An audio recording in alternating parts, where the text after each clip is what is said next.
Hey, what's up guys? This is Timo here. Welcome back to another episode of playing Gemstone Legends. So today's video, I'm going to wrap up the Stellar Dynasty Heroes series by taking a look at the epic heroes from the same faction. And now I'm going to use the ones that I pulled from my own account, so I'm going to be able to show you these heroes in Arena. I've leveled them up to level 50, so I'm going to show you their strengths and also how you can utilize them, as well as how you can equip them. Now, one of the things I feel that is important to call out is that these are expensive heroes if you wanted to chase after them, if you wanted to buy the scrolls, whatnot. It is really expensive. And so I definitely don't want to encourage you to feel the need to go after them. However, I do think that there was a couple of opportunities for people to obtain free astral scroll shards. And I believe that most people should be able to get at least one. And now there's a higher likelihood that you'll be getting an epic hero out of them. And so I wanted to showcase this in a real setting so that you can see that regardless of which hero you get, there's going to be a lot of good usage that you can get out of them. And so hopefully this is going to be helpful for you. And stick around. Let's take a look at each of these and see what they're like. To start out, we're going to go with Calum. So he is going to be a tank, and if you take a look at his special ability, he actually has quite a bit of a good progression here. He'll start with Taunt and granting increased attack for a single ally at level 1, but then eventually he's going to gain additional abilities, and he's going to have also Fortify, which allows him to take less damage over special abilities, and also he's going to be able to grant critical damage as well. So being a tank, he's not only going to be able to absorb damage, but he's going to make your attacker much better.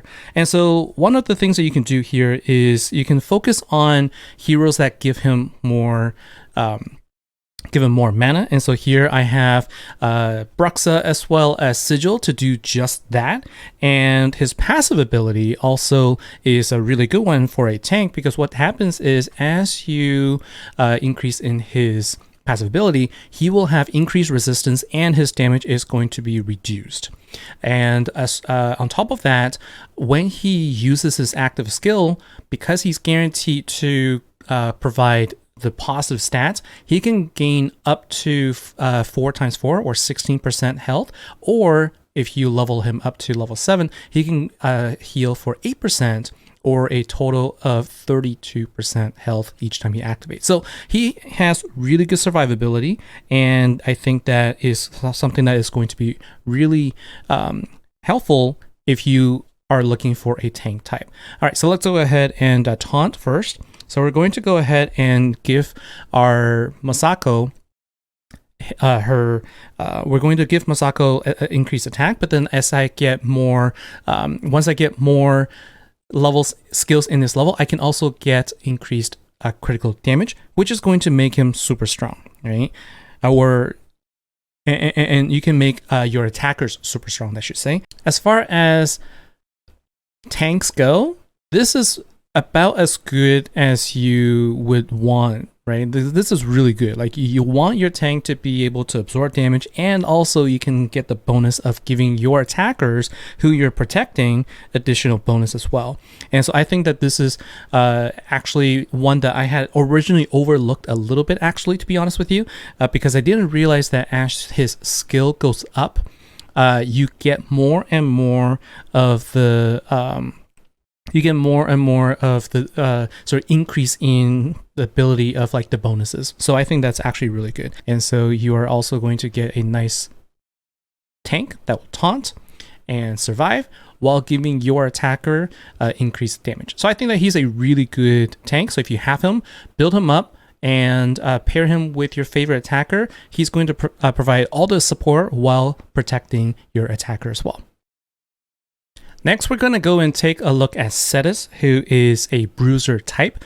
And if you take a look at his special ability, he will give himself critical chance, which gives him 30% critical chance. And this is actually really helpful because that allows you to then focus on other stats in your gears. If you take a look at my loadout, you'll see that I focus mostly on critical damage because that is where you're going to get the bulk of his damage. So it'll increase his attack, increases critical damage. And what he'll do is he'll give himself additional critical damage as passive ability, and he also has a chance to deal damage to everyone else. So he can do a little bit of everything, but mostly if you can really get his if you can really get his attack value to be high, then you're really going to be able to do some really good damage to your opponents. And this is at level 50 right now, so he is a level 50 hero right now. Let's take a look and see how much damage he can do. So you do want to make sure that you pair him with a taunting hero, because he is going to have a little bit lower health if you focus on that. And so you can see the critical damage allowed him to deal about 13,000 here, but because at level 1 there's only a 75% chance to deal additional damage to others, it doesn't always work out.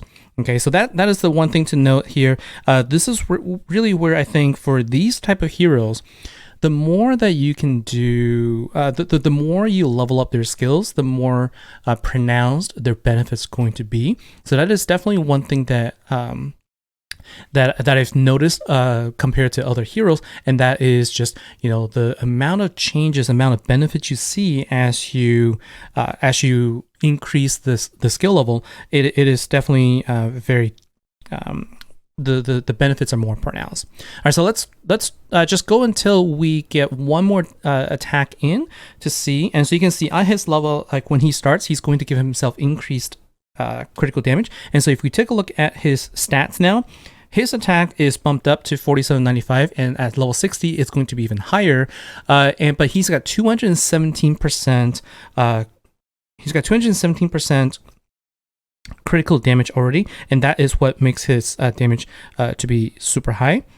If you attack somebody else with his skill, and then he deals his area of effect damage to others, so you can see here he does do that. Sometimes you can use this to take out other opponents that have a low health, right? So that's what it basically is what an AoE attack gives you. And with a Bruiser type, you're definitely mostly focused on a single hero, but this gives you a nice little bonus to attack others as well. So I think that he is a good single damage dealer, not really counting on his AoE attack, but the fact that he gives himself critical damage and critical chance makes it really easy to build, so that he can focus.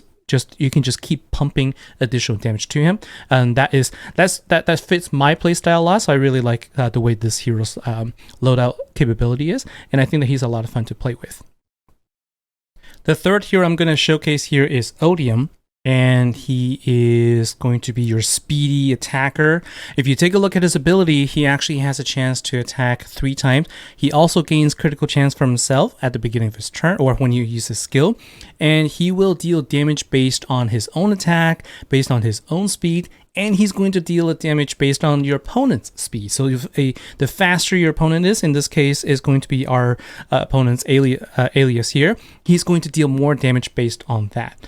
And he is also going to restore mana to himself whenever he deals critical damage, and this could be up to 3 times. So in level 1, he could gain 15 mana, and he will again gain increased critical damage on his own turn. And so here is another hero that is going to be dealing damage based on attack, and he's going to be giving himself additional strengths. Okay, and so what we're going to do is we're going to go ahead and try and use his skill here. We're going to give him increased attack as well. That is where we're going to get the most out of our hero.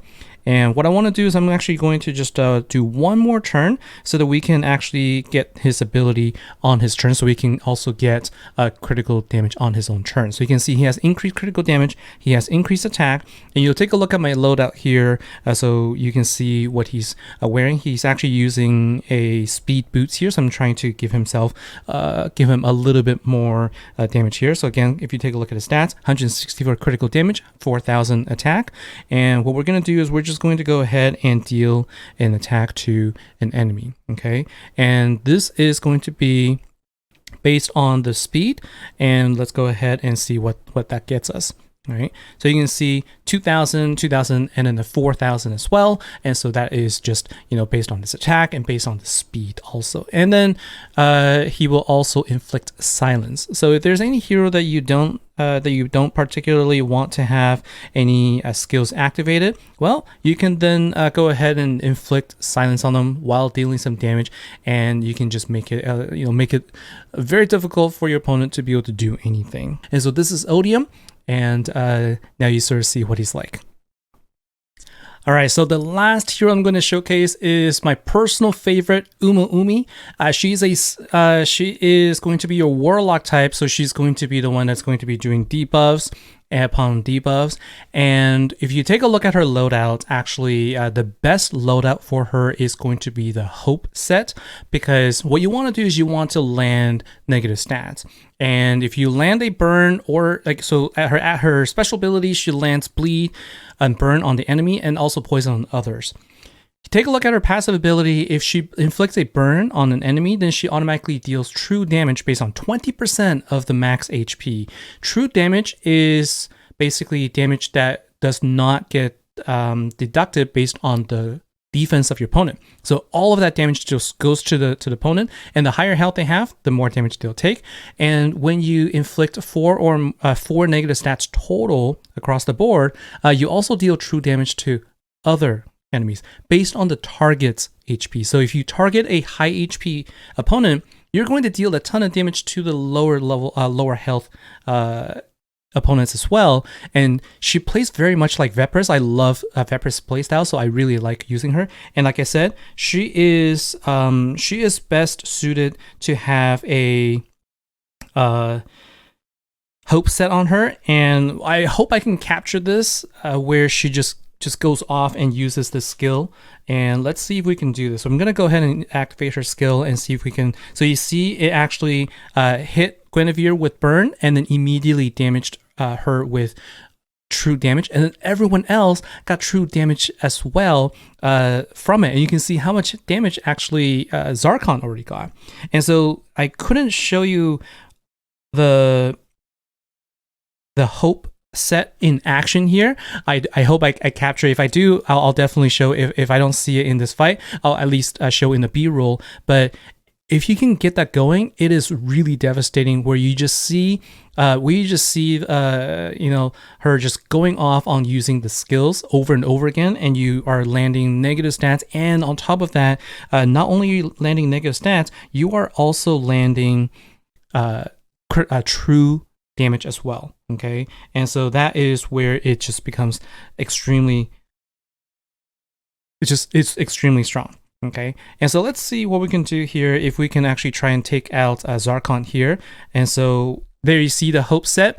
We went ahead and we were able to use her skill again. So this change to the Hope set is one I didn't get a chance to talk about it, but it is definitely one of those changes where I feel has completely shifted the mana. Actually, it is unbelievable how strong it is now. It used to be a set that helps Vepris the most, but now it is the set to use for any debuffers, and that is what makes it the best set to use for heroes like Vepris, for Uma Umi, for example. This is why I wanted to showcase it, because she is really strong with it. Okay, of all the epics, I personally believe that she has the best potential, and she is really, really strong compared to the other epics in the same faction. So here you go. We went ahead and got ourselves another full mana, and just the amount of negative stats that we are applying here, we're going to be able to take out Sophia just by the virtue of her having so much negative stats. So you can sort of see our opponent really never had as much of a chance here. Okay, and so combine that with just ability for you to be able to activate, get mana in there, you can really do some really insane damage. And every time you activate, as soon as the negative stats has sort of been added up, you're always guaranteed to do true damage as well. So even though she's a warlock, you don't need to put any you don't need to do anything in terms of attack or critical damage or critical chance type stats on her. You just need to have accuracy, health, and maybe some speed. Keep her alive, make her go fast, and put hope set on her, and you're good to go. So this is definitely a hero that is super strong. Not sure if she's going to get balanced or not, but if you do get Uma Umi, this is how you load her up, and you can see yourself doing some tremendous damage in many different situations. So that's going to be it for me for today, guys. Hope you enjoyed this series. Let me know what you guys think. And again, this is, I'm hoping that because everybody gets at least access to one hero, that you'll be able to find good use of all the heroes here. They're all good, and I definitely have my personal favorite. Let me know what your favorite hero is and what you are using in terms of loadout. Would love to hear that. And thanks for watching. Take care, and I'll see you next episode. Bye now.